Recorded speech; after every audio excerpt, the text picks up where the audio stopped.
Hello. Welcome, everyone. Hi. I think you got cut off. Hello. Or did you? Yeah. Did you get cut off? Me? No. All of a sudden you were saying we're about ready to go into the break. Oh, I did. Yes. Bam. Yeah. You know, it's not a perfect science. Okay, that's fine. That's fine. So, okay. It looks like we have a good group. We getting close to having all our team members with us. Yes, it looks like it. I think we are ready to get started. I see Charles Bull. I see Tina. I see Mary Slyman, Keely Miller. I see Connie and Brian Dupre, and someone with a phone number that I don't recognize. If you can change your name or text us and let us know who you are, then we can know, we can identify you. But Gary, yeah, if you want to get going, again, this is a session for LCAG members to ask questions. If you're public, we ask that you remain on mute. And if you have any additional questions after this, you can email them to info@LafayetteConnector.com. But we have a little more than 40 minutes to have some discussion. So Gary, go ahead. Okay. So welcome everybody. And I'm glad you're here. I'm glad we can get and share this discussion about this really exciting part of the project.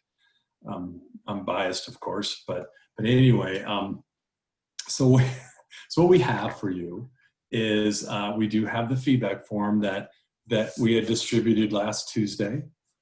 We have the presentation that you've seen and we could share at any time. And also we can get onto the website, which I have queued up so I can navigate you through that virtual meeting room. In this times, it's really hard to have those types of meetings. And I think this tool hopefully helps you get a better visualization of what impact visually, this structure and will have, and the whole corridor will have upon the area. So, I think Jeff is with us. Are you with us too, Jeff? Are you unmuted? I think I'm unmuted. If you Awesome. can hear me, then I'm not muted. Okay. So I guess let's just open it up to discussion. I don't know if we need to have it be regulated or formatted, but we shared with you 5 alternatives or 5 options for this viaduct, and again, these were 5 signature feature bridges that could be incorporated, right? And that's the key word here: could be incorporated. So I guess I'll throw it out to Deidre or who else is with us who might have a question about one of those options, good or bad. Anyone?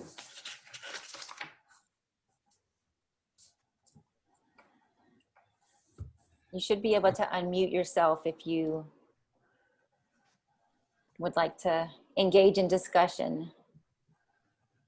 I think maybe a more specific question, Gary, maybe How about let's go through the feedback form, and that will help us talk about really what we're to talk about. And the feedback form that you got consisted of the 5 options. There was a question about the locations for signature feature bridges, and then there was a handful of questions about gateway elements. And so I guess as you look at these bridge options, what do you think of, right? What grabs you? Is it concept? Is it visually pleasing? Does it represent a high value for the cost premium? We talked a little bit about the premium, and if you'd like, I could go back and review what those premium values were. And I know them because I know them from memory, but these additional costs or premium costs for the pylon bridge all the way up to the double arch bridge varied from $6 million to roughly about $34 million. And so, so those, like I said, are the additional costs to construct, this signature feature bridge if we were to build this. But, when you think of the pylon option, does it seem like something that would work for the community? Does it have a positive impact? Gary, I've got a couple of comments, I guess, on the three kind of faux signature feature bridges. Sure. Those, the three of those to me seem to add large visual impacts without much benefit. They're going to have most likely lighting features which will extend their visual range somewhat positively, but also to a large negative extent. And they're not actually limiting the number of pilings, and they're not extending the distance of the spans or any of the positives we get from the other two signature bridges. And then something you said earlier before we broke out into the group, you mentioned that DOTD is committed in the record of decision to the span length and the bridge height, but it should be noted in the record that record of decision is currently being reevaluated and updated. So while the prior commitment was that going forward, there's no reason that these other two bridges wouldn't be mitigating elements, considering avoidance options have been excluded from this round of the process. I think that's a very good comment. I know, Jeff, you're pretty savvy when it comes to the ROD requirements and what we're going through as far as this whole process. Can you maybe add some discussion to that? Well, Charles, you make an excellent point.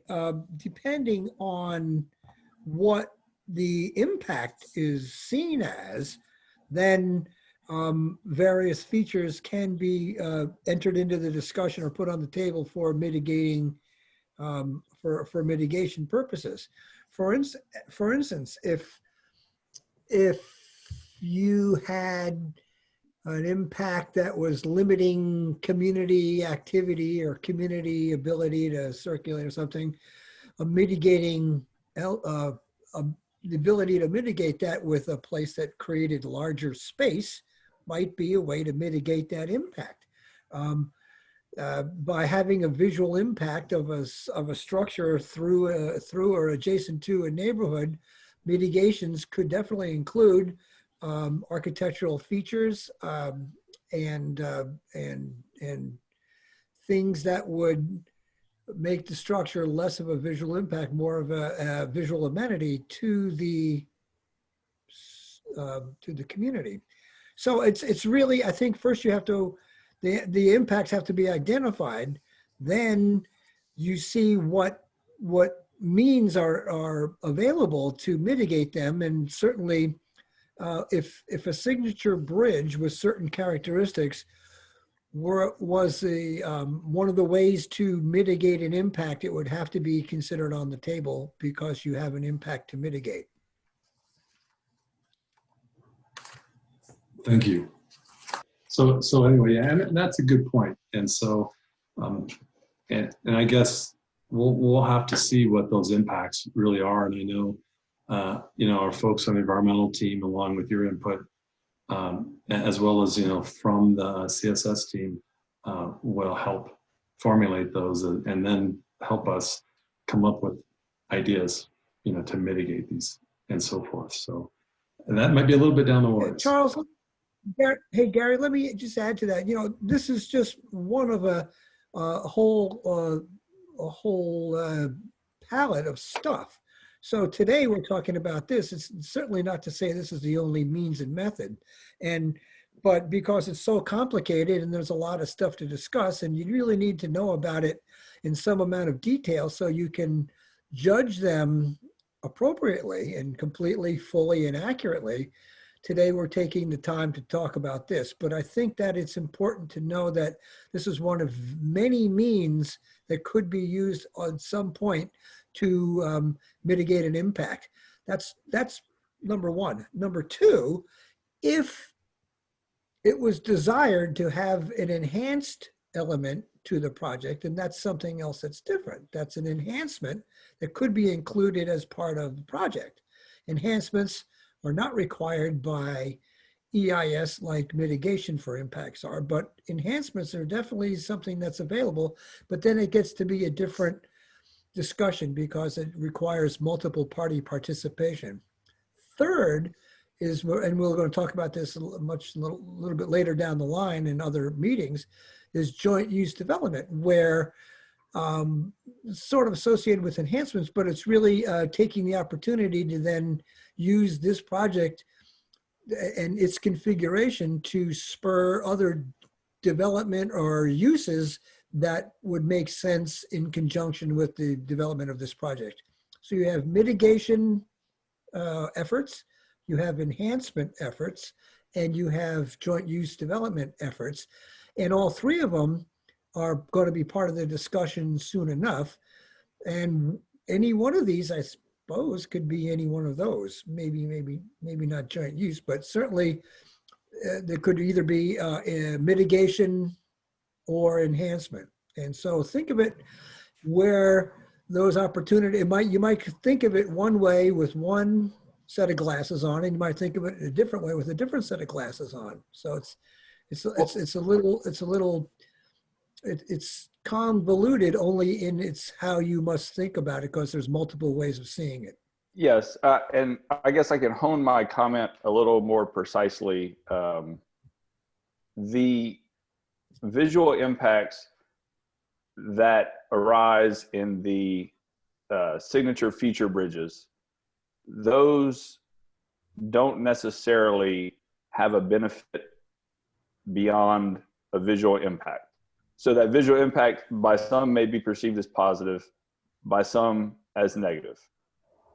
But the other two bridges, because they can extend the span length, have that same similar vertical visual impact and light impact. However, they minimize and to a certain extent avoid ground level impacts by allowing the spans to be greater. So my point, I guess, is a comment saying the first three of the designs, I don't feel have any aspect to minimize impacts built into them, whereas the latter two do. And so in trying to minimize impacts on the community, the first three in no way do that. If anything, they only add to a visual impact, which, like I said, could be viewed as a positive visual impact. But the latter two at least minimize the visual impact at the surface level. So, for instance, in joint development use possibilities, there'd be more green space possibly underneath. Right. There'd be more space for detention for all the runoff this project is going to create. There would be less visual clutter at ground level. Right. All of those things that the first three don't offer. They only create a further, a single visual impact. Charles, that's true if any of them are included. If none of them are included, then those visual impacts don't occur. Yes, but I guess, what I'm just trying to, the conversation keeps going towards mitigation, and I guess I'm trying to at least bring it back to a certain extent to avoidance. And the signature bridge options, the latter two, have an element of avoidance that minimizes impacts, Yeah. which is, as a resident who lives nearby the structure, proposed structure, I think that I have a favorable view towards that I don't towards simply ornamental elements. Let me summarize if I may. What you're suggesting is, and I think I get it, is that if a signature bridge were included, then the first three would have visual impacts that don't add value or can't be mitigated or don't have any offset with community benefit that this last two would have by virtue of their configuration and the ability to do something else. Yes, well, and it also could be that the first three have an ornamental mitigation factor built in, whereas they all do. whereas the latter two have that ornamental nature. However, they also minimize impacts. So they're not. So so if you have minimization and mitigation, the first three only hit one of those, and the second two minimize it to a larger extent. No, I get it. I get it. There's a wider array of pluses and minuses on the on the last two than the first three. Although all of them you would want to also put into the pot to consider. By doing this, it's also the other reasons that you're doing it is to, placemaking, community identification, etc. But by virtue of how they're configured, the last two offer a greater chance to have other positives as well. Well, in a placemaking sense, you have greater joint use development possibilities in an area with fewer pilings that you're dealing with. Yeah. So those even have a greater possibilities there. Whereas, a placemaking, visual structure in an urban environment that is, only really visible to a significant extent when you're on the structure itself. Right. That's less placemaking than actually use of place that you would get by being able to have joint use development underneath the structure. Got it. This is great feedback. Thank you for your input. Charles, that's a pretty detailed comment and question, but it was a good one.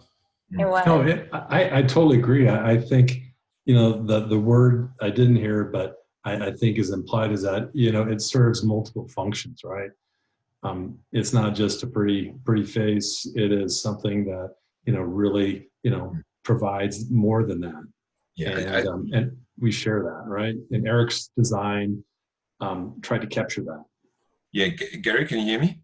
Oh yeah, hey, welcome. I just thought this is very good commentary, and in principle, the first three options carry also reputational risk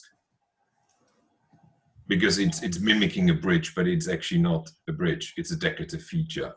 And then the question could be posed, why do we do a bridge in the first instance? We do a bridge basically to clear the column forest underneath. But then when we do the bridge, we can create an icon, which is a landmark. And if we don't want to do that, then actually we're talking more about probably signature elements or wayfinding or way markers, where probably these signature elements don't need to be attached to the bridge. And that's where we then basically look at what Jeff did. Yeah, I definitely appreciate that that comment, Eric. That is largely speaks to what I was getting at. And I guess the way you worded it ties in this portion of the discussion with the signature element, signature features for the project itself, less for the bridge. But those were just specific to. I think that if we're going to do a signature bridge, I think there are benefits to the other two. And then B, I think those also should be considered in the environmental impact statement and record of decision for their merits as minimization features, not simply mitigation. I think those are good points, and that's definitely something that the CSS team will add to the narrative and development of this whole big process. And as you know, right, there's quite a number of additional other workshops that speak to the urban landscape opportunities, and we want to make sure that those ideas that are carried and introduced, next time or the time after, can also be part of maybe a CSS component of the mainline viaduct, right? Whether it's a theme or a texture or a color or what have you. And those we want to, of course, consider as we think about gateway elements, right? If you wanted to focus, I don't know, do you want to talk is there a little bit about the gateway elements? We talked a little bit about the location, As a reminder, right, if of the you bridge. want to. Keely or Anybody else? Well, I was just saying that I think the pylons serve, the pylon bridge to me basically, that expense seems basically like it could just be like gateway pylons, rather than the set of them as a bridge. But that's just my cost benefit. I think that's important, and you're exactly right. You've seen them in other places across other towns and other cities. People have their own opinion of how they want to add an aesthetic feature, right, to a beam bridge, right? That simplifies it pretty well, but and it does add a visual quality to some level. And some people are very, have very strong opinions, both ways, right? Well, let me jump in there. Charles, let me answer this question because it's something we'll ask in a little bit. And it's one of the ones that I definitely need some help with is where do you perceive the gateway to Lafayette?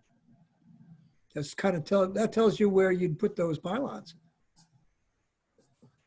That's a very good question. And I think it, in the end, comes down to where you build this bridge. But it would, when you get onto a viaduct, right, they would. Charles, it's sorry. This is Deidre. I couldn't hear you. Your audio was breaking up. Can you start over? Is that better? Say something. Hello? Say something. Hello. Sounds like you're in a can. How's that? You hear me? That's better. Yeah, that's better. That's a little bit better. Yeah. I took my headphones. How's that? Yeah, no, basically it depends where the viaduct is built. Where it starts, that would make sense to have a gateway there. And then in relation to that structure, and or any improvements that were made in that corridor between the I-10, I-49 interchange and the beginning of the connect, anywhere along that may be a good place, depending on what, if it's exactly the same between now and when this project gets built in that little corridor, then at the beginning of the viaduct, it's like a good place for a gateway to me. That starts somewhat the urban environment.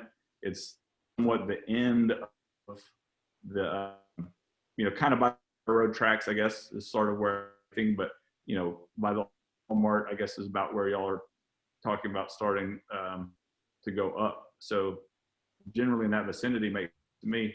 And then on the side, that's a little bit deeper, but probably right there by the airport, kind of where you're going up on this. Gary, I know we have, not so much time left. I want to make sure that we get some of the other participants' comments in because we definitely want their input and want to hear what their constituents had to say as well. Sorry, talking so much, everybody. Awesome. Well, I see we have Mary and Brian and Connie and a few others. Keely, Tina, what kind of how does it strike you? What do you think when you see these signature features on these bridges or these gateway elements? I mean, Jeff had a very eclectic, right, collection of gateway elements, really all across the board. What comments do you have about any of that?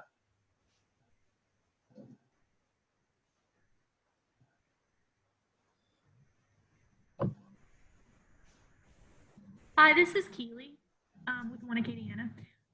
Yeah, I was kind of listening to you guys and Charles talk. I think my question would have been sort of the same, except way more in layman's terms, because I just can't handle all the technical stuff. I would have said, you know, how much is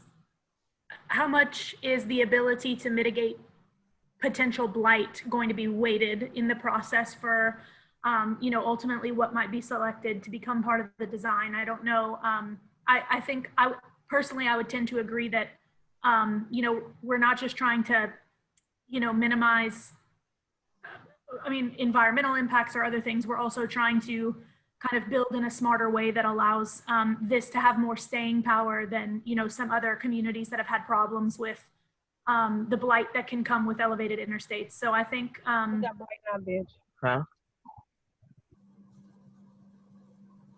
sorry, did somebody else jump in? You're good. Okay.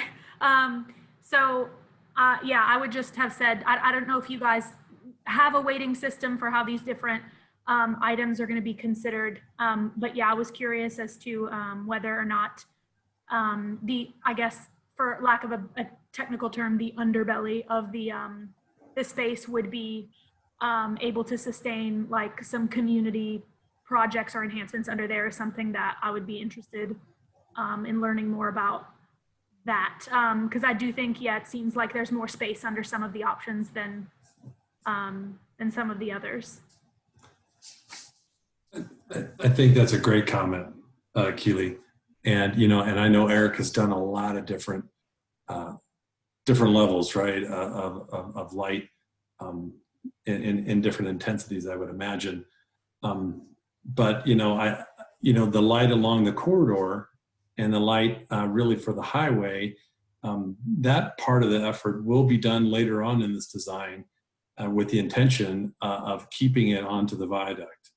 And as you know, we split the viaducts, right, in north and south between, you know, so there's a 10-foot gap between the structures. So in the daytime, right, there is a lot of natural light that gets underneath these structures. So if there were to be these opportunities, whatever they're, you know, bikes or event spaces or parks or what have you, there's a lot of natural light to, you know, to keep those things sustainable and to help keep them sustainable. Hey, Gary, let me throw one out here for the group. What interests, I think, me and most folks that we've been thinking about this is the idea of signature structure as a identifiable iconic feature, which then you could say acts as a gateway somewhere in Lafayette, or non-bridge gateway feature. By that I mean, if you were going to try to demarcate gateways into town, it could or could not be associated with the structure. And I think that that's a discussion that everybody can have lots of different opinions on. I guess sort of it depends on what it is that you're talking about. And does a signature structure act as a gateway? Can it only be, excuse me, in one place, or could it be in multiple places? Or does a gateway or signature feature have to be associated with the bridge or viaduct at all? Discuss. Talk amongst yourselves and I'll make notes. Well, that's a famous quote. I've heard about that one. This is Mary. I'll chime in. Please. We talked about it with some of the other LCG members who were also on the call on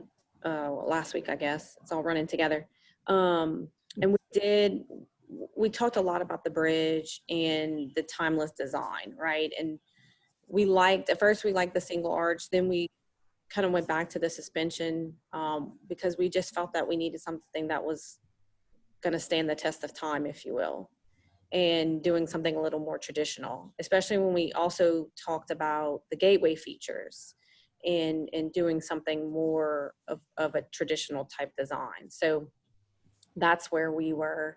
And those are some of the things we think that the gateway feature should be separate from the bridge, something creating an entrance to the city, while the bridge becomes part of a skyline feature. And we did like the placement over Johnson and Jefferson.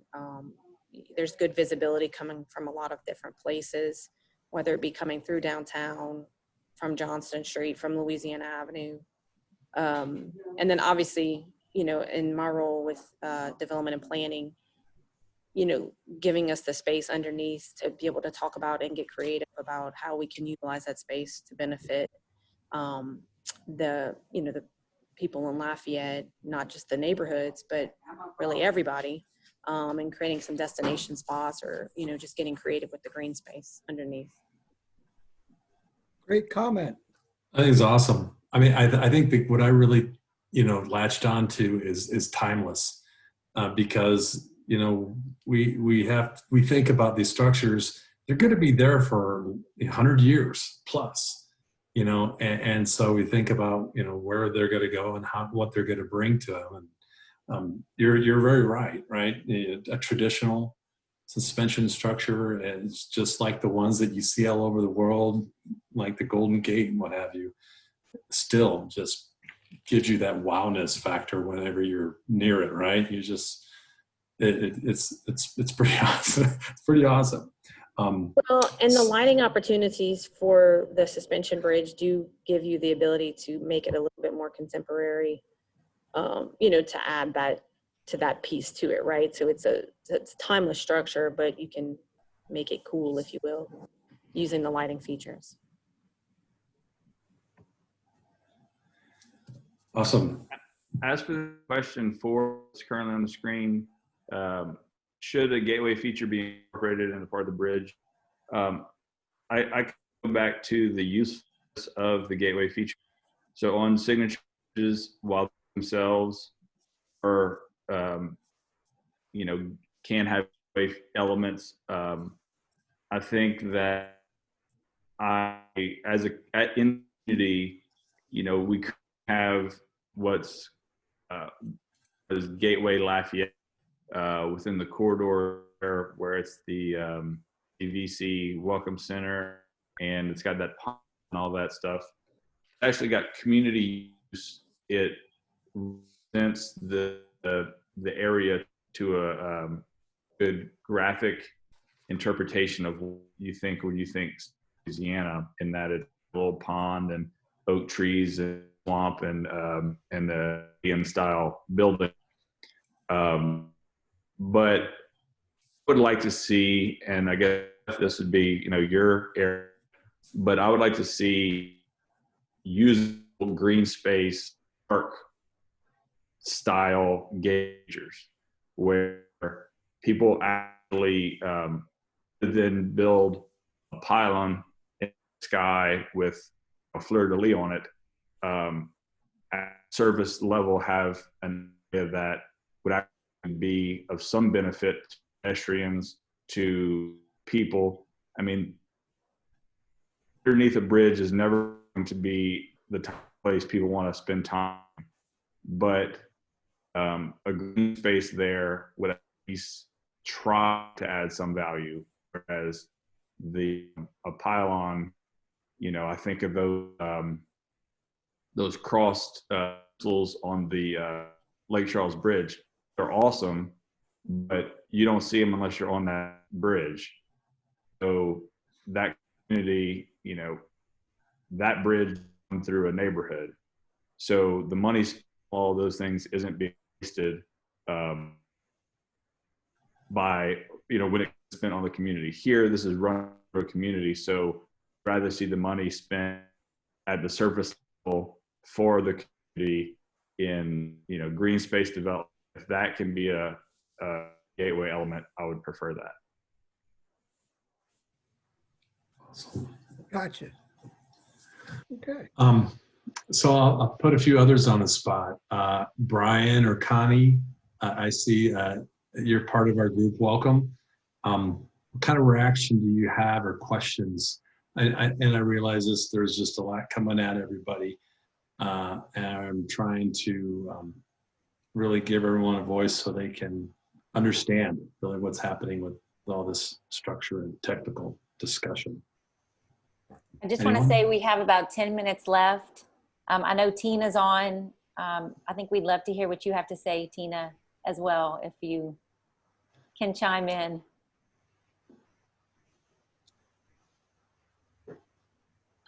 Tina's actually having to jump off, y'all. She's got another previous engagement, so she's gonna follow back up with us later. Okay.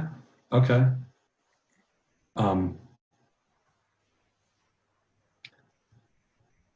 Did some of you have an opportunity to speak to others outside of the LCAG group here and share some of this content, whether it's the PowerPoint or the website? Did you get any reaction? Right? What did people think? What good or bad? It's important to collect that information.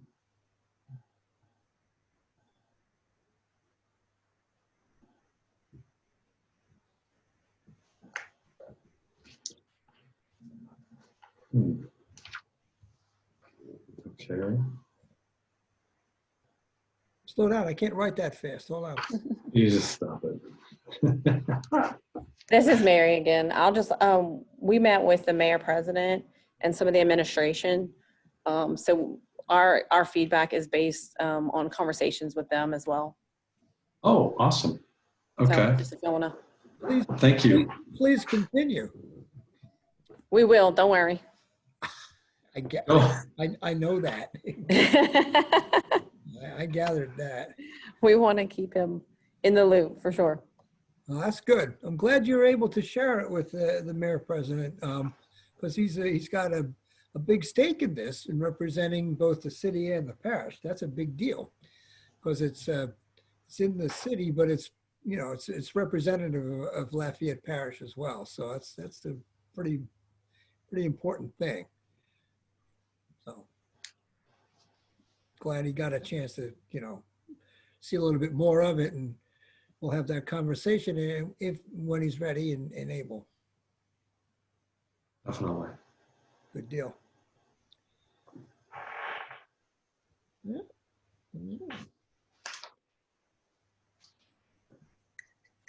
Okay, well, I just want to remind everybody while we have a chance, if you can provide your feedback form after this. I mean, you can submit it at any time, but if you're done collecting information, we can accept it at communications@LafayetteConnector.com, so you can email it there and we can pass along to our team. Yes, vote early and vote often. No. That's a good one.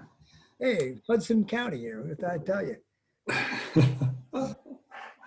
So, okay. Well, I mean, and like Bree said, we're not going to stop taking comments on these bridges, for design workshops 1 and 2. We're just scratching the surface, but we realize it's a lot of information.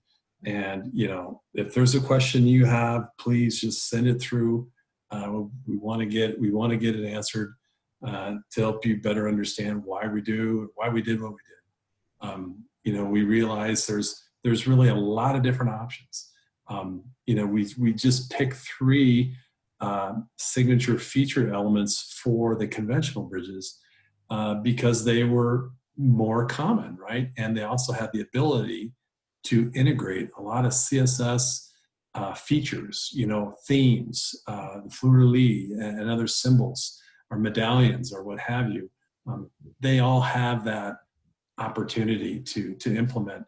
The 4 and 5, stand above that and show, what that structure and element is. And Eric shared, how he came with it. You know, when I personally, the first time that I saw the picture of that pelican and I saw double arch, I had to step back. I was really surprised in a very good way. Where that came from. Where do you come up with these things? It's right in your backyard, right? That's where it came from. So it's been awesome. It's been a pleasure to share this. In the couple of minutes we got left, I'd like to circle back to something that Charles said, which I think is a pretty important point. Charles made a good observation in that the first three faux signature structures do not enhance the ground plane or have the ability to do other things on the ground, but simply are for themselves what they are. Where the long span ones, the 4 and 5, do add value in opening up the ground plane for other uses and potential development things. And I think that's a point that can't be overstressed. I think that if you're going to take a look at how do they help enhance the community, and would these possibly be considered a mitigation measure? Possibly. I mean, I don't know. There's an argument you could make for that. I think that when you factor that in, as it actually adds value to the community for what it can do, besides all the signature and gateway stuff, I think that that's a really a crucial point to remember. And I'm glad you brought that up, Charles, because I think that's something that we have to, really put in the pile and think about that hard. And you definitely nailed it, because as you see in the images, the ground plane improvements are not shown, right?